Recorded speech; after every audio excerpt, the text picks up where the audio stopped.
Студенттер бияка биринчи жолу келгенде эч кимиси жок студенттер бар, эч нерсе билбеген студенттер бар.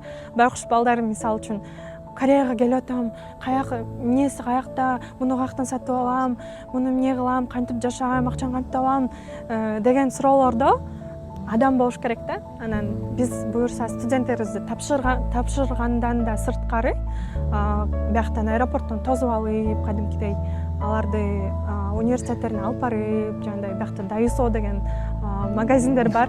Дайсого алып барып, там носкиң барбы, муның барбы деп чогуу алып, ал жактан тамагын, курсагын тойгозуп, заранее 4-5 бала бир квартирага керегесек эгерде там продуктыларын заранее заказ кылып коем, алар ачка болбосун, тамагын жасап жесин деп себеби деген эми биякта корейский тамакка баары эле башында көнө бербейт го, анан тем более эркек балдар азыр көп келет, эркек балдар дагы мындай бияктын тамагына башында тойбойт го, анан картошка куруп жегиле, аш басып жегиле деп неме дейм да, ошон үчүн апа деп калганды өтпөйүнбү.